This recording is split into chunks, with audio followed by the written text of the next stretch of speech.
السلام علیکم ورحمۃ اللہ وبرکاتہ۔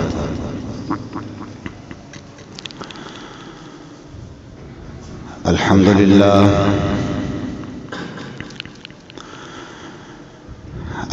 للہ رب العالمین، والصلاة والسلام على سید الانبیاء والمرسلین، اما بعد، اعوذ باللہ من الشیطان الرجیم، بسم اللہ الرحمن الرحیم۔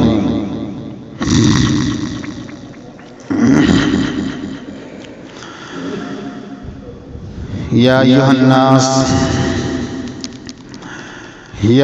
الناس اتقوا ربکم واخشوا یوما لا یجزی والد عن ولده ولا مولود هو جاز عن والده شیئا، ان وعد اللہ حق فلا تغرنکم الحیاة الدنیا ولا یغرنکم باللہ الغرور۔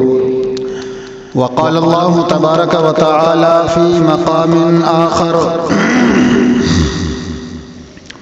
یا ایہا الذین آمنوا انفقوا مما رزقناکم من قبل ان یاتی یوم لا بیع فیہ ولا خلہ ولا شفاعہ والکافرون هم الظالمون۔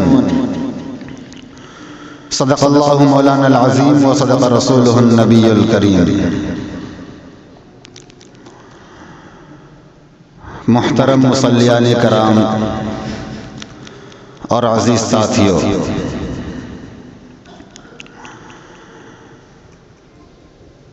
آج حالات بڑے ہی سنگین ہیں، پر خطر ہیں۔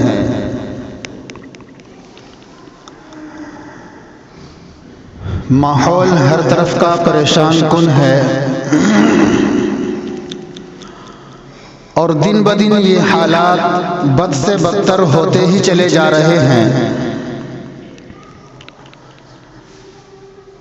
کوئی راستہ مسلمانوں کے لیے بہتر نظر نہیں آتا۔ ہر روز کے پیش آنے والے واقعات بڑے ہی دلدوز ہوتے ہیں۔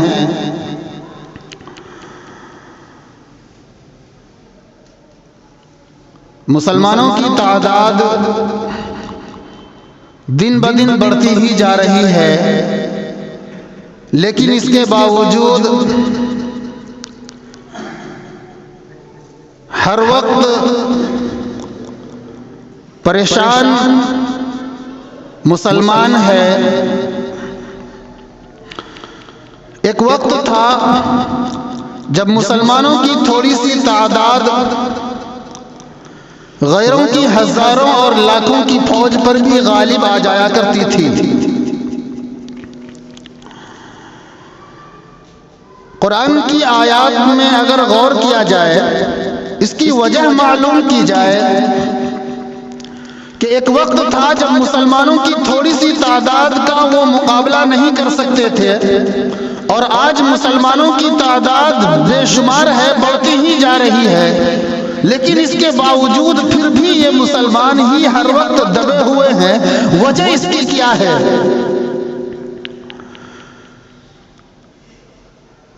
اس کی ایک سب سے بڑی وجہ یہ نکلتی ہے کہ مسلمان جس وقت مل کر تھے، مسلمانوں کو جس وقت وہ کسی بھی قبیلے سے تعلق رکھنے والے ہوں، کسی بھی خاندان سے تعلق رکھنے والے ہوں، غریب ہوں یا امیر ہوں، کالے ہوں یا گورے ہوں، کسی کے درمیان بھی تفریق کیے بغیر محمد عربی صلی اللہ علیہ وسلم نے جب تمام قبیلے والوں کو، تمام ایمان والوں کو،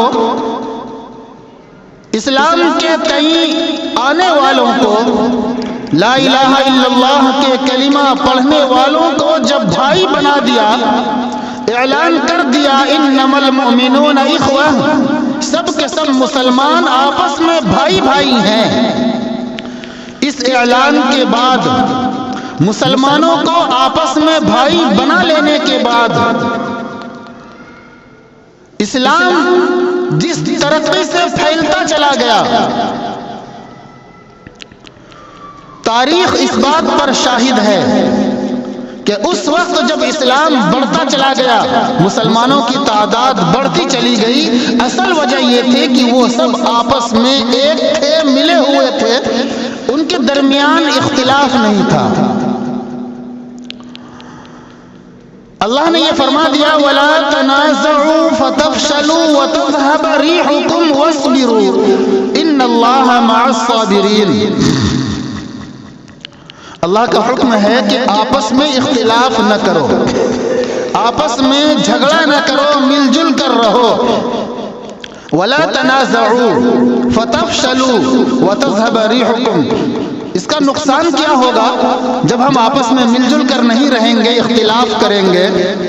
اس کا نقصان یہ ہوگا کہ تمہاری ہوا اکھڑ جائے گی، تمہارا رعب و دبدبہ کم ہو جائے گا۔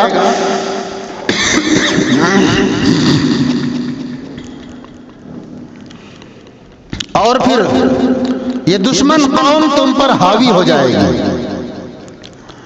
اور آج برسوں سے یہی ہوتا چلا آ رہا ہے۔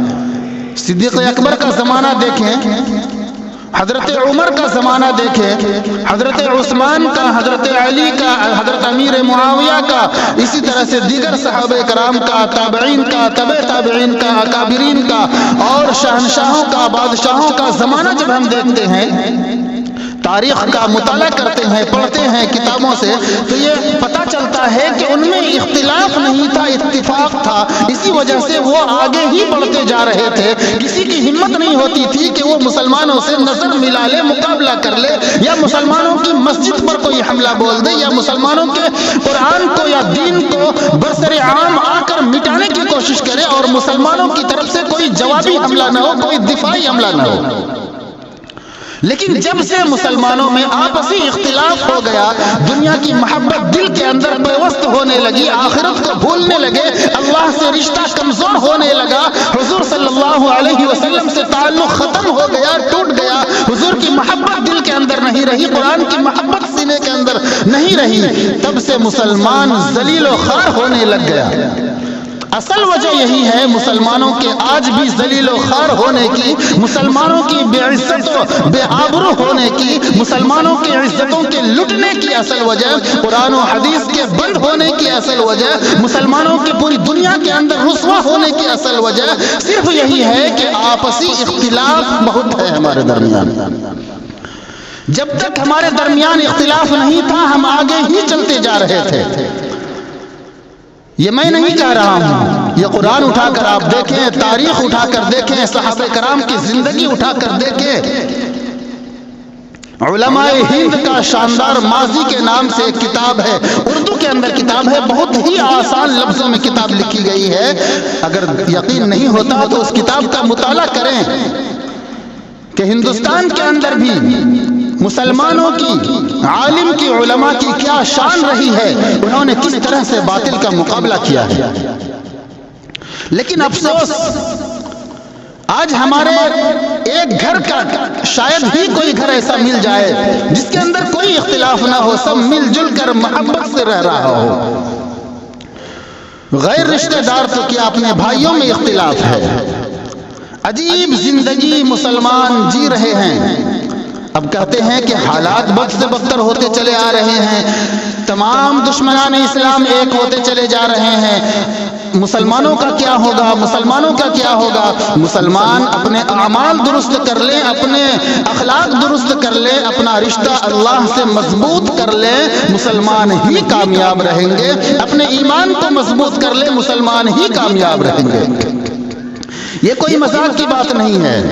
اب کچھ لوگوں کے ذہن میں یہ بات آتی ہوگی کہ ایمان مضبوط کرنے سے مسلمان کیسے آگے بڑھے گا، حضور کی سنتوں کو زندہ کرنے سے مسلمان کیسے ترقی پائے گا، قرآن پڑھنے سے مسلمان کیسے ترقی پائے گا۔ صحابہ کرام کی زندگی کے اندر بھی ایسا ہو چکا، انہوں نے ایک سنت، معمولی سی سنت مسواک کو چھوڑ دیا تھا، جنگ فتح نہیں ہو رہی تھی، صحابہ کرام مشورہ کرنے لگے کیا کرنا چاہیے، ہم جنگ جیت نہیں پا رہے ہیں، کئی دن سے لڑائی چل رہی ہے، فتح ہی نصیب نہیں ہو رہی ہے، کیا کرنا چاہیے؟ ایک صحابی کہتے ہیں کہ یہ بات چل رہی تھی کہ میری آنکھ لگ گئی، میں نے حضور صلی اللہ علیہ وسلم کو دیکھا کہ حضور مسواک کر رہے ہیں۔ حضور کی اس صحابی کی آنکھ کھلی، صحابی نے بتایا کہ میں نے ابھی ابھی حضور کو خواب میں دیکھا کہ حضور مسواک کر رہے تھے، کیا اشارہ ہے؟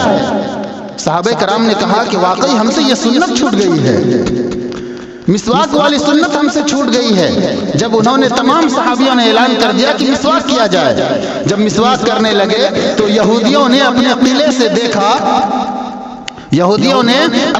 سے دیکھا، کہ تمام مسلمان اچانک یہ لکڑی کیوں چبانے لگ گئے۔ ان کو پتہ ہی نہیں تھا کہ یہ مسواک ہے کیا چیز، ان کو یہ معلوم ہی نہیں تھا کہ یہ مسواک ہے کیا چیز۔ اب تمام مسلمان بیٹھ کر لکڑیاں چبانے لگے، مسواک کرنے کی تیاری کرنے لگے۔ اب وہ دیکھ کر خوفزدہ ہو گئے۔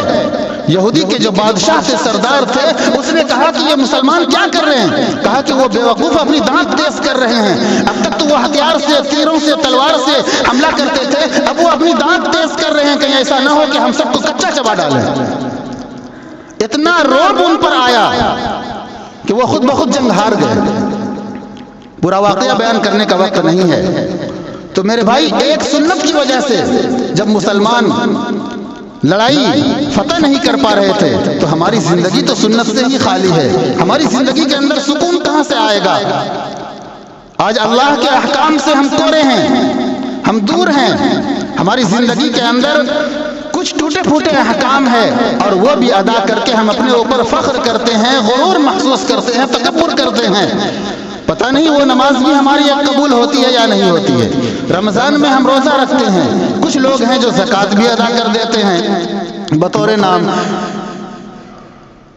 اب ایسے ٹوٹے پھوٹے عمل کو لے کر ہم تکبر کرنے لگ جائے، ہم فخر کرنے لگ جائے، ایک دوسرے کو نیچا دکھانے لگ جائیں، ذلیل کرنے لگ جائے، معلوم نہیں ہمارے عمل کا کیا ہوگا، ہمارا عمل قبول ہوگا یا نہیں ہوگا۔ بہرحال ہم سب اگر نیک عمل کرنے لگیں، اللہ کے سامنے اپنے آپ کو جھکا دیں، تو اللہ بڑا ہی غفور الرحیم ہے، معاف کرنے والا ہے۔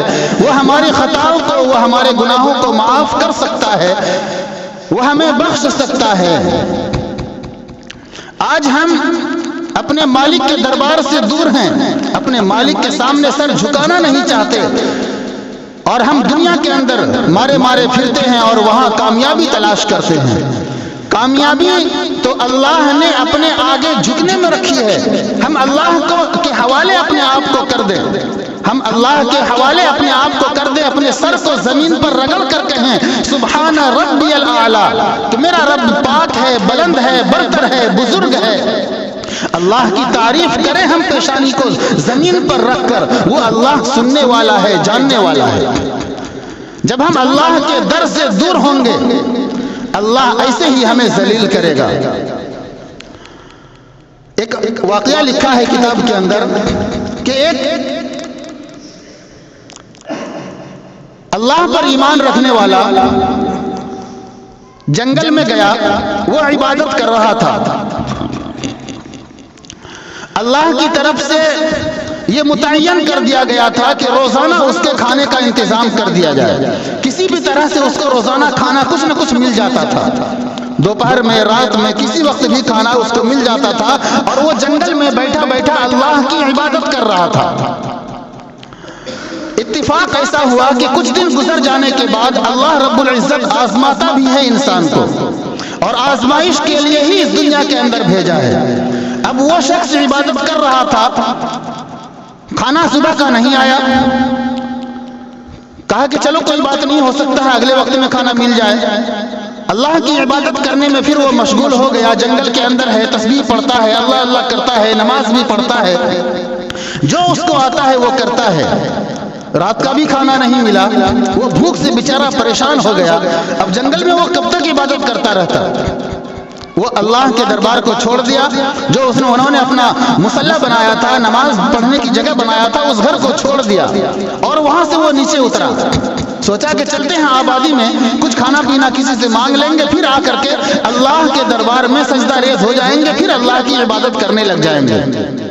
وہ جب پہاڑ سے نیچے اترا تو سامنے ایک یہودی کا گھر تھا، ایک یہودی کا گھر تھا۔ اس یہودی کے گھر کے دروازے کو کھٹکھٹایا، گھر سے گھر کا مالک نکلا، اس نے کہا کہ کیا بات ہے؟ کہا کہ مجھے بھوک لگی ہے، کچھ کھانے کو دے دیا جائے۔ یہودی نے 3 روٹی اس کو دیا کہ جاؤ اس کو کھا لینا۔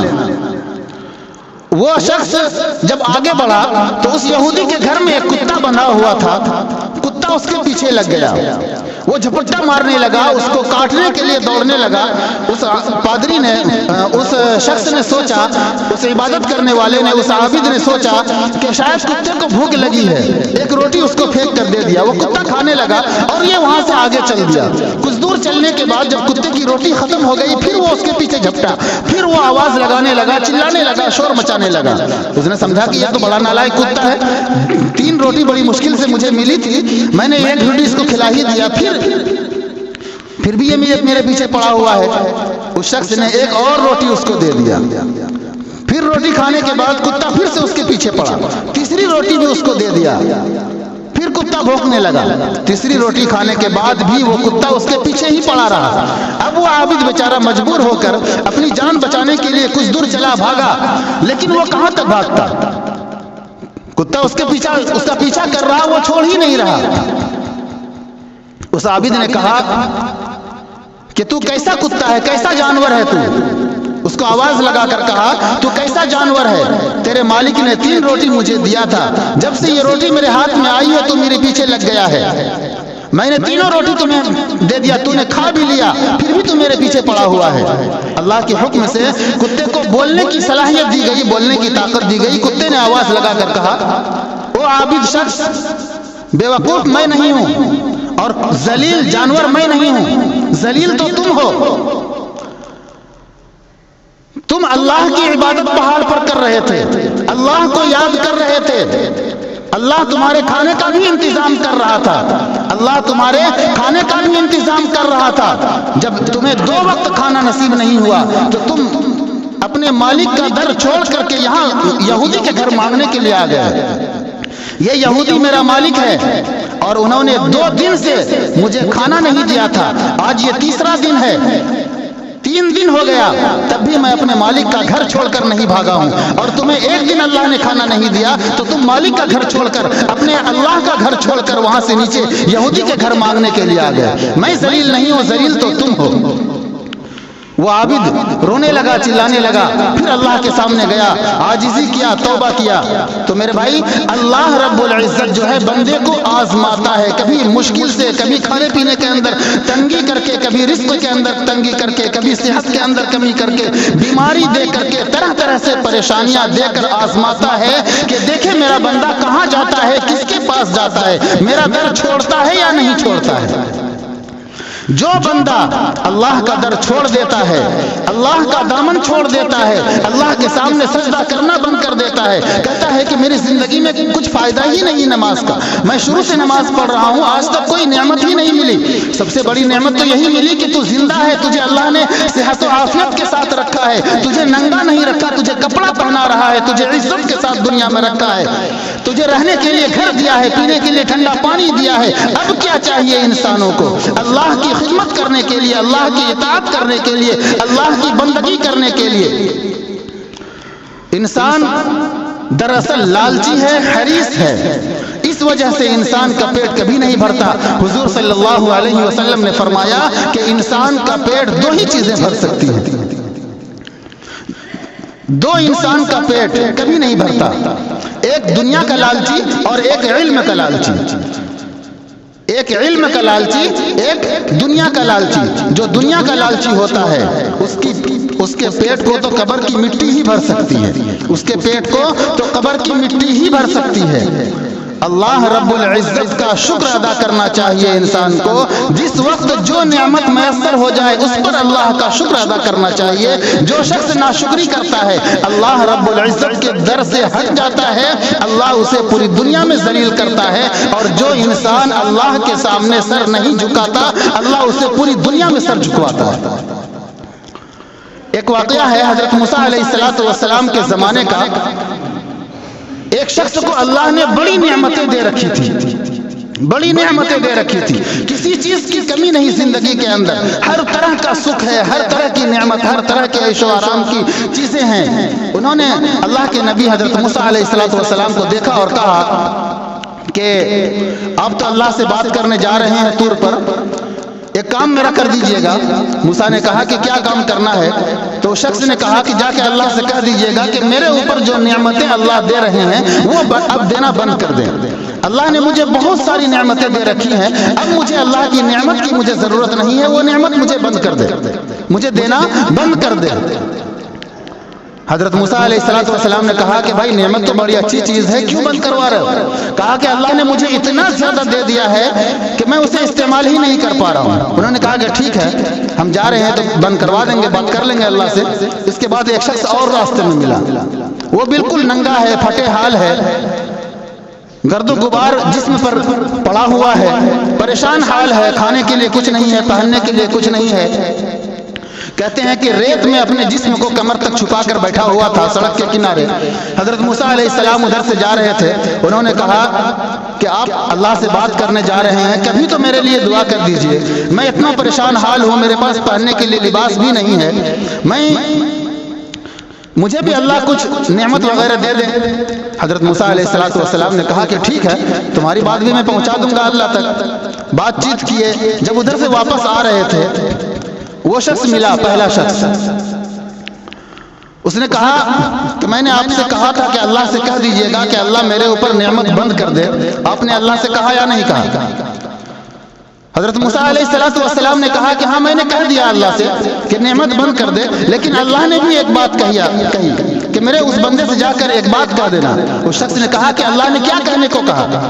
کہا کہ اللہ نے یہ کہا کہ اس میرے بندے سے کہہ دو کہ وہ میرا شکریہ ادا کرنا چھوڑ دے، میرے اس بندے سے کہہ دو کہ میرا شکریہ ادا کرنا چھوڑ دے، میں اس پر اپنی نعمت بند کر دوں گا۔ اس شخص نے کہا کہ میں اللہ کی نعمتوں کا شکریہ ادا کرنا کیسے چھوڑ سکتا ہوں؟ میں اللہ کی نعمتوں کا شکریہ ادا کرنا کیسے چھوڑ سکتا ہوں؟ حضرت موسیٰ علیہ السلام نے کہا کہ جب تم شکریہ ادا کرنا نہیں چھوڑو گے، شکر گزار بندہ بنے رہو گے، تو اللہ بھی ہمیشہ تم پر اپنی نعمت بنائے رکھے گا۔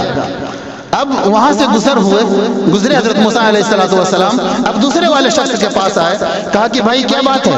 بات چیت ہو گئی اللہ سے؟ کہا ہاں بات چیت ہو گئی۔ کیا کہا اللہ نے میرے بارے میں؟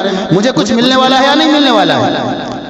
تو حضرت موسیٰ علیہ السلام نے کہا کہ دیکھیے اللہ نے کہا ہے کہ آپ شکریہ ادا کرنا شروع کر دیں اللہ کا، اللہ کی جو بھی نعمتیں آپ کے پاس ہیں آپ اس پر شکریہ ادا کرنا شروع کر دیں، اللہ آپ کو اور زیادہ نوازے گا۔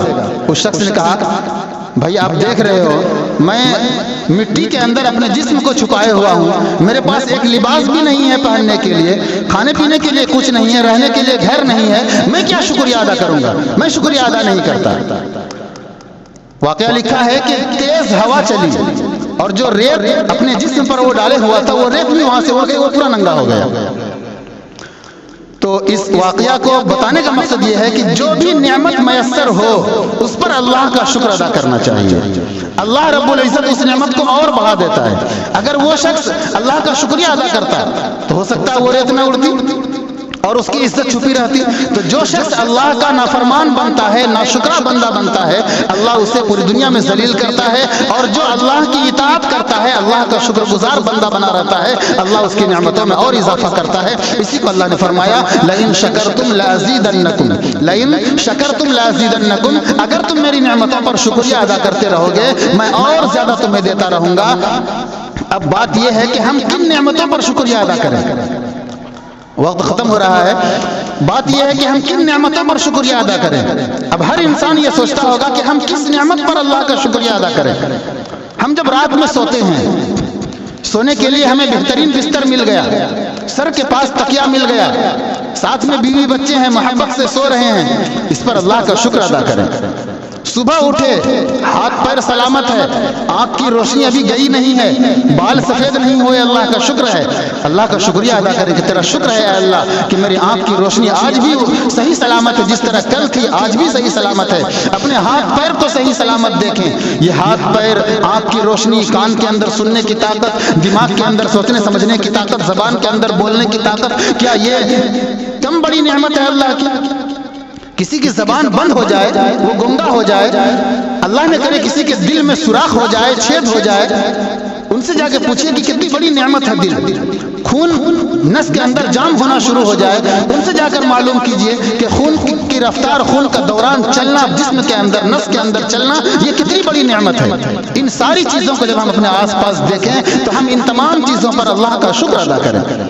اپنی بیوی بچے کو صبح جب چلتے ہوئے دیکھیں، اپنے گھر کے اندر جب صبح صبح ناشتہ تیار ہوتے ہوئے دیکھیں، فجر کی نماز کو چھوڑ کر بستر پر بھی ناشتہ مل رہا ہے، تب سوچے کہ اللہ کی کتنی بڑی نعمت مل رہی ہے۔ شیطان نے ایک سجدے کا انکار کیا تھا، اللہ نے جنت سے باہر نکال دیا ان کو، اور قیامت تک کے لیے ان کو مردود کر دیا، اور قیامت کے دن بھی ان کو جنت میں ڈالا جائے گا۔ ایک سجدے کا انکار کیا تھا۔ کیا اللہ نے ہم پر ابھی نماز فرض نہیں کیا؟ کیا ہم بچے ہیں ابھی؟ ہماری عمر 15 سال نہیں ہوئی ہے؟ یا پھر ہم غیر مسلم ہیں، ہندو ہیں جس پر نمازی فرض نہیں ہے؟ یا ہم مر چکے ہیں، جو مر جاتا ہے اس پر بھی نماز نہیں ہے، جو غیر مسلم ہے اس پر بھی نماز نہیں ہے، جو مسلمان ہے، جو ایمان والا ہے، نماز صرف اس پر فرض ہے؟ کیا ہم ابھی مسلمان نہیں ہوئے ہیں؟ یا ہماری عمر نماز پڑھنے کی نہیں ہوئی ہے؟ یا ہم زندہ ہی نہیں ہیں، مر چکے ہیں جو ہم نماز نہیں پڑھتے ہیں؟ فجر کی نماز چھوڑ کر آرام سے سوتے رہے، صبح صبح ناشتہ تیار ملا، گرما گرم بالکل کھا لیا، اللہ کا شکر ادا تک نہیں کیا، بسم اللہ بھی نہیں پڑھا، کھانے کے بعد کی دعا تک نہیں پڑھا۔ کتنے بڑے ناشکرے ہیں ہم، پھر بھی اللہ کی طرف سے نعمتوں کی بارش ہو رہی ہے۔ ہم کہتے ہیں کہ ہم کس چیز پر اللہ کا شکریہ ادا کریں؟ ظہر کی نماز نہیں پڑھی، پھر بھی ظہر کے بعد بہترین کھانا مل رہا ہے۔ رات میں مغرب کی نماز نہیں پڑھی، عصر کی نماز نہیں پڑھی، مغرب کے بعد چائے بھی جا کر کے پی رہے ہیں۔ عبداللہ صاحب کا ہوٹل بھی چل رہا ہے ماشاءاللہ، بیٹھ کر 10 ساتھی بات بھی کر رہے ہیں، اخبار بھی پڑھ رہے ہیں، ہر چیز تو کر رہے ہیں۔ رات میں عشاء کے بعد بہترین کھانا کھا کر سو بھی رہے ہیں، اس وقت بھی نماز نہیں پڑھ رہے ہیں۔ نہ کھانا کھانے کی دعا، نہ کھانا کھانے کے بعد کی دعا، نہ درمیان میں کیا پڑھنا یہ معلوم، نہ بستر پر سوتے وقت کی دعا یاد ہے، نہ ہماری زندگی کے اندر تو اسلام ہے ہی نہیں۔ ہم صرف بس اللہ کا شکر ادا کریں کہ ہم مسلمان کے گھر میں پیدا ہو گئے، ہمیں لا الہ الا اللہ محمد رسول اللہ یاد ہو گیا۔ یہ اللہ کا بہت بڑا احسان ہے، ورنہ کسی کافر کے گھر پیدا کر دیتا، ہم پتھر کے سامنے سر جھکاتے رہتے، بتوں کی پوجا کرتے رہتے، آخرت میں بھی ذلیل ہوتے۔ یہ اللہ کا شکر ہے کہ اللہ نے ایک پاک مذہب میں پیدا کیا ہمیں، ہمارے مذہب کے اندر، ہمارے دین کے اندر، اسلام کے اندر ناپاکی نہیں ہے، گندگی نہیں ہے۔ اب نماز کے لیے اگر کچھ لوگوں کو کہا جائے تو کہتے ہیں کہ بھائی میں پاک نہیں ہوں، ناپاک ہوں۔ مسلمانوں کی یہ شان ہی نہیں ہے کہ وہ ناپاک رہے، مسلمان کی یہ شان ہی نہیں ہے کہ وہ ناپاک رہے۔ ناپاکی ہو غسل کر لیجئے، اگر ناپاک ہیں اسی حالت میں آپ کا انتقال ہو گیا تو سوچئے کیا ہوگا۔ آپ شراب پیے ہوئے ہیں، اسی حالت میں آپ کا انتقال ہو گیا، آپ کا کیا بنے گا آخرت میں؟ نماز چھوڑ کر سوئے بستر پر، صبح قبر میں آنکھ کھل رہی ہے، اس وقت کیا ہوگا؟ لوگ کہتے ہیں کہ ٹھنڈی بہت ہے، گرمی کے موسم میں گرمی بہت ہو جاتی ہے، ساری گرمی مسجد ہی کے اندر لگتی ہے، رات میں اندھیرے سے ڈر لگنے لگتا ہے۔ قبر کے اندر کون چراغ جلانے آئے گا؟ قبر کے اندر کون چراغ جلانے آئے گا؟ جب سانپ بچھو دیوار سے نکلیں گے، قبر کی دیوار جب آپس میں مل جائے گی، ہمیں دبائے گی، کون وہاں پر بچانے کے لیے آئے گا؟ حدیث میں آتا ہے کہ یہ عبادتیں ہی ہیں ہماری، نماز، قرآن کی تلاوت، صدقہ، خیرات، یہ چاروں طرف سے ہمیں گھیر لیں گے۔ عذاب اپنا سر نکالے گا، سانپ بچھو اپنا سر نکالے گا ہمیں کاٹنے کے لیے، ڈسنے کے لیے۔ یہ سارے اعمال جو ہم نے دنیا کے اندر کیے تھے وہ سب ہمیں گھیر لے گا، ہماری حفاظت کرے گا چاروں طرف سے۔ ہمارے ٹھنڈی کی وجہ سے وضو نہیں کر پا رہے ہیں، اس لیے ہم نماز نہیں پڑھ رہے ہیں۔ قبر کی آگ کو ہم بھول گئے، دنیا کی ایک چنگاری ہم برداشت نہیں کر سکتے، دنیا سے 70 گنا تیز آگ ہے جہنم کی، جب وہاں ہمیں جہنم میں ڈالا جائے گا تو کیا حال ہوگا ہمارا؟ ہم بڑی آسانی سے کہہ دیتے ہیں 5 منٹ، بس 2 منٹ، گھڑی نہیں دیکھیے گا، نماز ختم ہوتی ہے 40 پر، انشاءاللہ 40 پر ہی نماز ختم ہوگی، آپ بے فکر ہو کر بیٹھے رہیں۔ کچھ لوگوں کا کہنا ہے کہ ہم انٹرسٹی نہیں پکڑ سکتے ہیں، گاڑی نہیں پکڑ سکتے ہیں۔ میں اکثر دیکھ رہا ہوں 4 سال سے کہ نماز ختم ہونے میں 35 سے 40 ہو جاتا ہے، تو انشاءاللہ 40 پر ہی نماز ختم ہوگی، زیادہ وقت آپ کا نہیں لیا جائے گا، بس 2 منٹ اور۔ میرے بھائی، اپنی زندگی کو بدلنے کی کوشش کریں، موت کا کوئی بھروسہ نہیں ہے، موت کا کوئی بھروسہ نہیں ہے۔ اچھا خاصا آدمی چلتا پھرتا رہتا ہے، ایکسیڈنٹ کی وجہ سے مارا چلا جاتا ہے، اچانک دل کا دورہ اٹھتا ہے، مارا چلا جاتا ہے، ہارٹ اٹیک آ جاتا ہے، ختم ہو جاتا ہے انسان۔ نس کے اندر بلڈ جام ہو جاتا ہے، دماغ کی نسیں پھٹ جاتی ہیں، انسان فوراً ختم ہو جاتا ہے۔ کوئی ضروری نہیں ہے کہ 70 سال کے بعد ہی انسان کا انتقال ہو، انسان کھڑا کھڑا مر جاتا ہے، چلتا پھرتا مر رہا ہے۔ موت کی کوئی گارنٹی نہیں ہے۔ اللہ رب العزت کے قبضے میں ہماری زندگی ہے۔ جب تک اللہ نے ہمیں زندگی دیا ہے ہمیں اس کو کام میں لانا چاہیے، آخرت کی تیاری کرنی چاہیے، آخرت کی تیاری کرنی چاہیے۔ قبر کے بارے میں ایک بات ایک صاحب بیان کر رہے تھے، میں نے سنا، میں نے آپ سے کہا ہے بس 2 منٹ۔ ایک قبر کھودنے والے کا واقعہ ہے، اگر سننا چاہتے ہیں تو سنا دوں گا، نہیں تو اگلے ہفتے سناؤں گا۔ سننا چاہ رہے ہیں؟ ایک قبر کھودنے والے کا واقعہ ہے۔ اپنے یہاں تو کوئی بھی قبر کھود دیتا ہے، باہر جگہ یو پی وغیرہ میں قبر کھودنے کے لیے آدمی وہاں پر قبرستانوں میں ہوتا ہے۔ ایک صاحب کا کام تھا ہمیشہ قبر کھودنے کا۔ کچھ لوگوں نے مشورہ کیا کہ یہ صاحب اتنے دنوں سے قبر کھود رہے ہیں، قبرستان کے اندر ہی ان کا رہنا سہنا ہے، چلو ذرا دیکھتے ہیں، ان سے معلوم کرتے ہیں کہ انہوں نے قبرستان کے اندر کبھی بھی اپنی زندگی کے اندر کوئی عجیب چیز دیکھی یا نہیں دیکھی۔ اب وہ لوگ چلے، قبر کھودنے والے سے ملاقات کے لیے چلے اور پوچھا کہ آپ نے کبھی بھی قبرستان کے اندر کوئی ایسا واقعہ، کوئی ایسا حادثہ دیکھا ہو جو عجیب ہو؟ اس شخص نے کہا کہ اپنی زندگی کے اندر میں نے صرف ایک واقعہ دیکھا ہے اور اسی واقعے نے میری زندگی بھی بدل دی ہے، ورنہ میں یوں ہی قبر کھود دیا کرتا تھا، اس کو اپنا بزنس سمجھتا تھا، اس لوگوں سے پیسے لے لیا کرتا تھا۔ تو لوگوں نے کہا کہ کیا عجیب یہ واقعہ دیکھا ہے؟ کہا کہ میں ایک دن قبر کھود رہا تھا، میں ایکسٹرا قبر کھود کر رکھتا تھا کہ کوئی آئے تو یہ قبر مجھ سے خرید لے، مجھ سے پیسہ مجھے دے دے اور یہ قبر اپنے لیے استعمال کر لے۔ انہوں نے کہا کہ میں ایک دن 3 قبر کھودا، 2 قبر کھودا، تیسری قبر جب کھودنے لگا تو مجھے عجیب سی گرمی محسوس ہوئی۔ میں شارٹ کٹ میں سنا رہا ہوں، مجھے عجیب سی گرمی محسوس ہوئی، حالانکہ زیادہ تیز دھوپ وغیرہ بھی نہیں تھی، تو میں نے کسی طرح سے قبر کو پورا کیا۔ اس کے بعد میں جب قبر کھود کر ہٹا تو میں نے دیکھا کہ آسمان سے 2 انسانی شکل میں 2 لوگ آئے اور ان کی ایک الگ ہی طرح کی سواری تھی۔ وہ لوگ آئے، وہاں پر قبرستان میں اترے اور پہلی قبر کے پاس گئے۔ ایک فرشتے نے کہا کہ اس قبر کے بارے میں لکھو۔ دوسرے فرشتے نے کہا، وہ فرشتہ تھا، دوسرے فرشتے نے کہا کہ میں کیا لکھوں؟ تو پہلے والے نے کہا کہ لکھ دو 12 میل چوڑی 12 میل لمبی، یعنی چوکور، چاروں طرف سے 12 میل کشادہ۔ اس نے لکھ دیا۔ اب وہ قبر کھودنے والے کہتے ہیں کہ میں دیکھ رہا تھا یہ عجیب لوگ ہیں، آسمان سے اترے اور اس کے بارے میں یہ 12 میل چوڑی 12 میل لمبی کیا لکھ رہے ہیں، میرے کو سمجھ میں نہیں آیا۔ پھر دوسری قبر کے پاس وہ آئے اور کہا کہ اس قبر کے بارے میں بھی لکھو۔ اب دوسرے فرشتے نے جو لکھ رہا تھا، لکھنے والے نے کہا کہ کیا لکھوں؟ کہا کہ لکھ دو جہاں تک نظر، تا حد نظر لکھ دو، یعنی جہاں تک نظر جاتی ہے وہاں تک کشادہ لکھ دو۔ لکھ دیا گیا۔ اب تیسری قبر کے پاس آئے جس میں سے قبر کھودنے والے کو تھوڑی گرمی محسوس ہوئی تھی۔ اس قبر کے پاس آئے تو فرشتے نے اشارہ کر کے کہا کہ اس طرح سے لکھ دو، اشارہ کر کے کہا کہ اس طرح سے لکھ دو، یعنی یہ شہادت کی انگلی اور یہ جو انگوٹھا ہے اس کے درمیان جتنا فاصلہ ہے اتنا لکھ دو۔ اب وہ قبر کھودنے والا بڑی حیرت میں تھا کہ آخر بات کیا ہے، انہوں نے کیا اشارہ کیا ہے۔ اس کے آگے انشاءاللہ اگلے ہفتے